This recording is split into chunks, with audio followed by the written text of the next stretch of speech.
Hello, everybody. I'm Viggy Parhampton, and welcome to Tag Team Tales of Terror, where another horror author and I work together to create something short and diabolical. Today, I've tagged Brandon Eldridge. Brandon is the author of several novels and short stories, including The Establishment and Becoming Benjamin. He's also the creator of ShiverCon, an indie horror convention in Indiana that is sure to be absolutely incredible. Welcome, Brandon. Thank you. I'm excited to be here. Yeah, I'm excited to have you, and I know you might be a little bit nervous, but don't worry. I can't. It's a lot of pressure. I don't want to mess this thing up. You got this. I'll tell you the rules just to get us all warmed up here. So, Tag Team Tales of Terror is a progressive story. We will alternate telling bits of the story until we reach some sort of satisfying conclusion. We'll each get like approximately 30 seconds before we switch. I will have a timer in this corner, so you can just keep your eye on that. Okay. I have a handy dandy hat. I will pull a prompt out from here.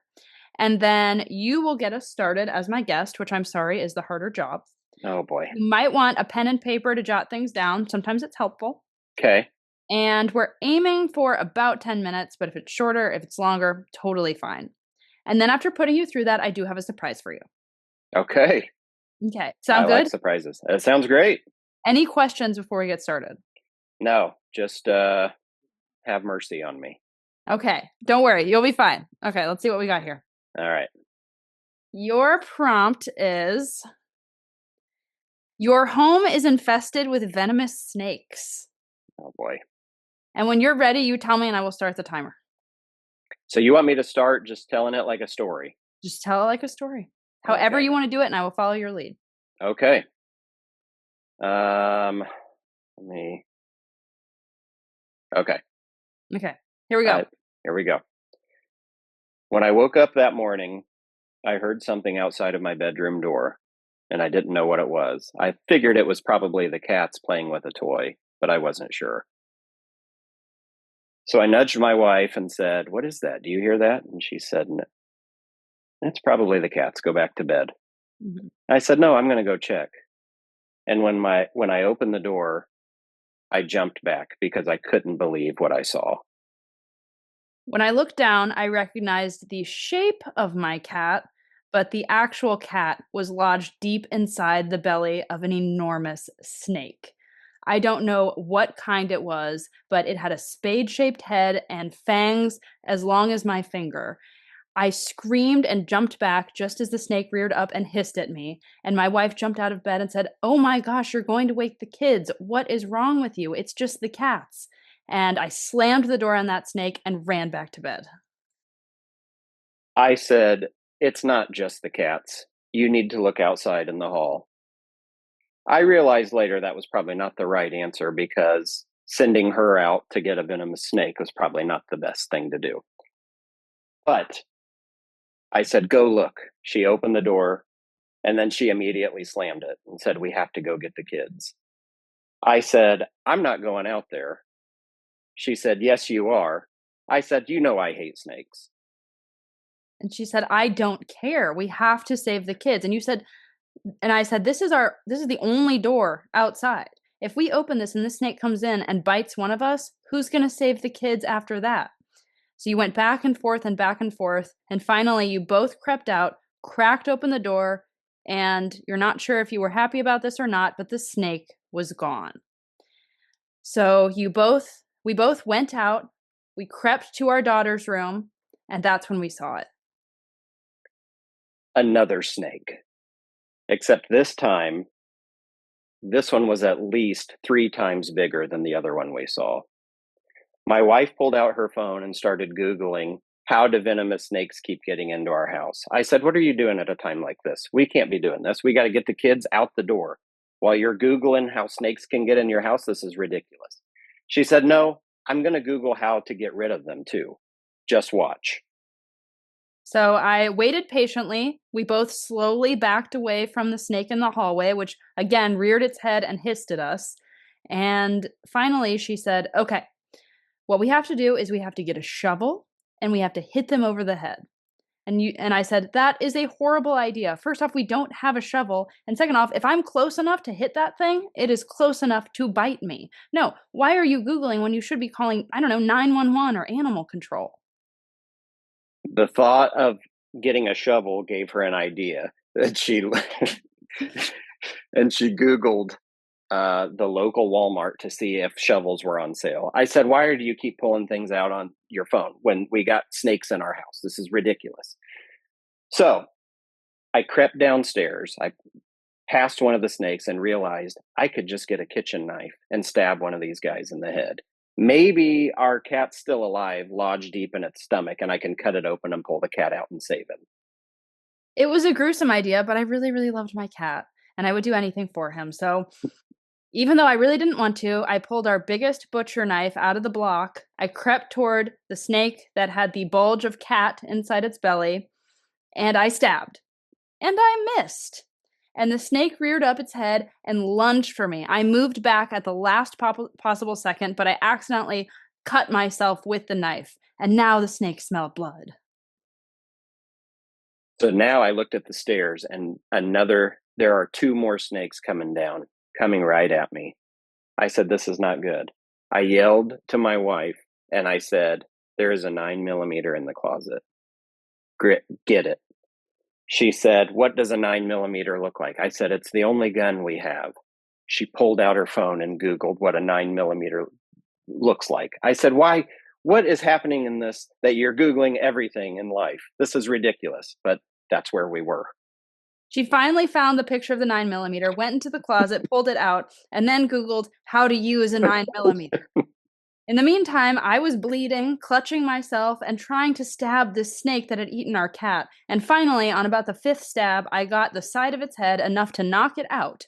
And then I went to work, cutting off its head and trying to pull out my cat.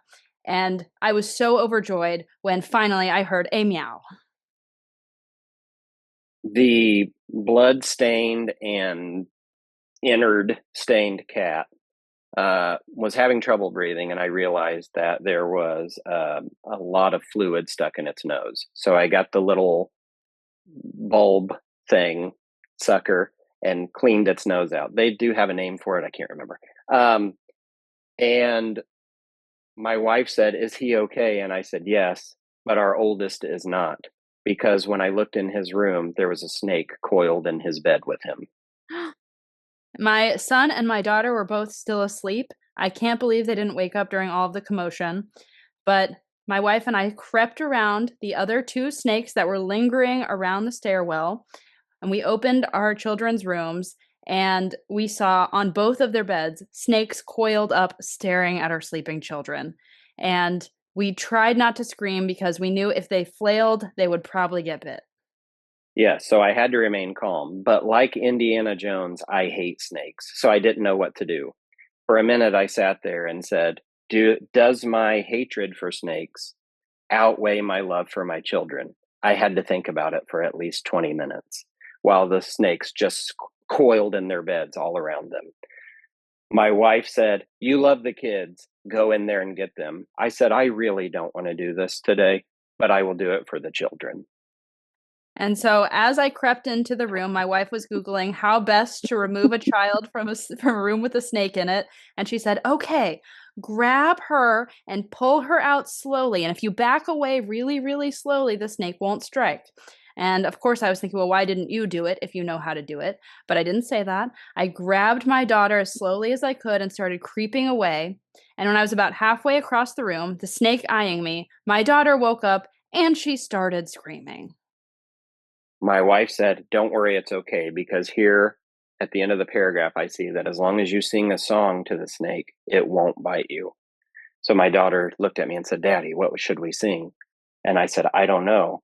So she started singing Macho Man by the Village People. I don't know where she came up with this. I thought it's probably not the best idea.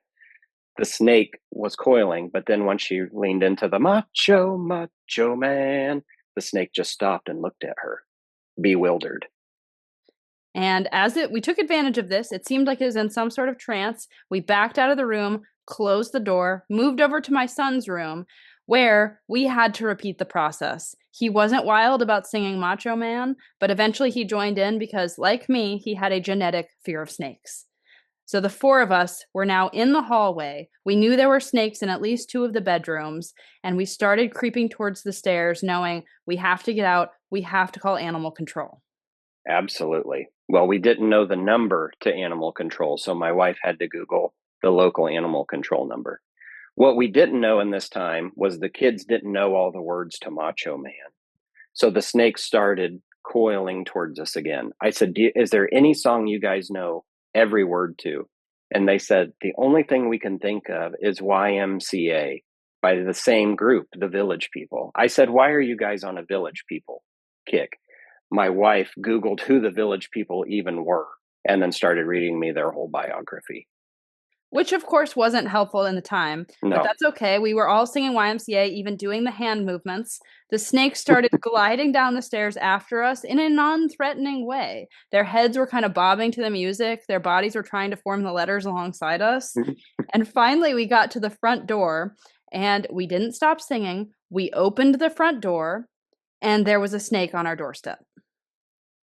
Now, the good news is this was actually a nice snake. He was a door-to-door salesman snake.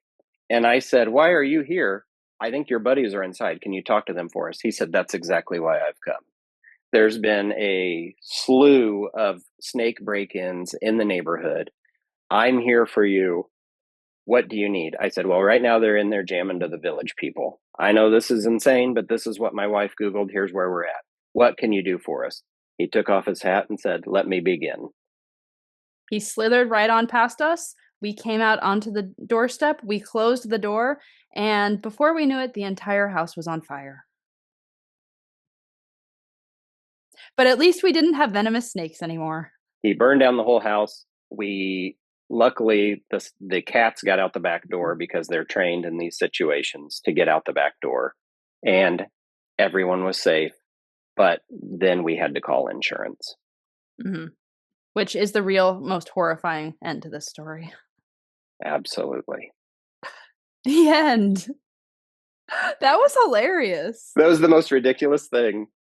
I started thinking in my head, okay, this is Tales of Terror, so it's got to be scary. Yeah. And my brain went nowhere near that. That's okay. Do you have to redo it now because it wasn't scary?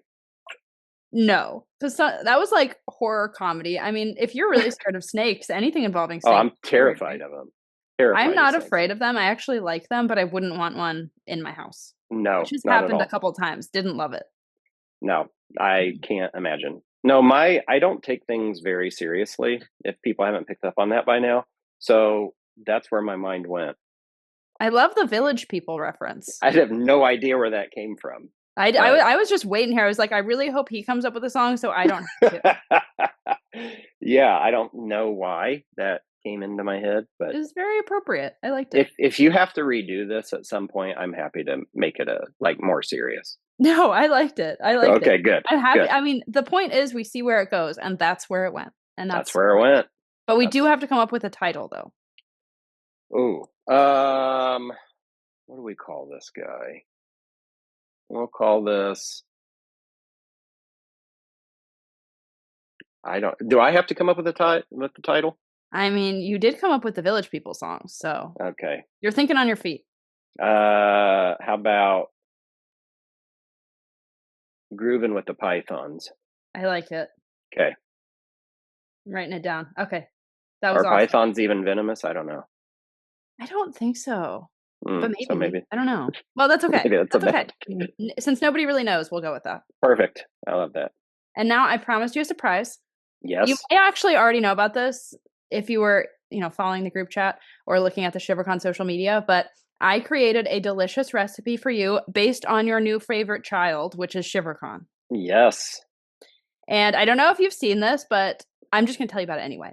Okay. So there's so many different directions I could have taken with this, but I made the Shivering with Anticipation ice cream pie because, shivering, cold, yes, makes sense. Absolutely. It was so good. It has a chocolate crust because all of us ShiverCon authors might look hard and scary on the outside, but we've got this delicious vanilla ice cream on the middle, Absolutely. We're sweet and creamy on the inside. And then there's a layer of salted caramel because we're kind of a sweet and salty bunch. And then it wouldn't be a horror convention without creepiness, so I decorated the top of it with handmade mini dark chocolate skulls. I love it. I want to try it so bad. It was delicious. I mean, this is one of the best recipes I've ever made for one of these, Oh my and it gosh. absolutely made me shiver with all the anticipation for ShiverCon. I love that. Well, the name says it all then. The name is I need all. to get the recipe. I need to see if somebody can make it for ShiverCon, like just have a bunch of them on a table somewhere. That would be amazing. That And would I be put awesome. the recipe in the show notes, so anybody can make it. So if anybody's in Indiana and you want to bring us one of these pies, we We'll would do love it. But we'll have to eat it in the parking lot because they're really big on it. no outside food or drink. Okay, well, I'll eat it in the parking lot. I'm happy to do it. Yeah, I'll step outside for that. It's the perfect, like, August, middle of the summer, Yes. cold Oh treat. It's man, perfect. I can't wait. I cannot wait. Well, now, since after we've done that awesome story, we've talked about our awesome pie, can you tell us where everybody can find you, keep up with you in your work, and get their own tickets to ShiverCon? Yes, you can find me on Facebook, just Brandon Eldridge, simple. On Instagram, B Eldridge Author. I still want to say Twitter, but it's X, Mhm. I guess. B Eldridge Author. TikTok, the same. ShiverCon is Instagram, ShiverCon 2026. Or you can find us on the Facebook group page, Brandon Eldridge Presents ShiverCon. There's a link there where you can get tickets. There's like a link tree on both the Instagram and Facebook. Yeah, I hope everybody comes. I want to see everybody there. It's going Mhm. to be so much fun. Absolutely. Well, thank you so much. Thank you. That was a lot of fun. I hope that worked.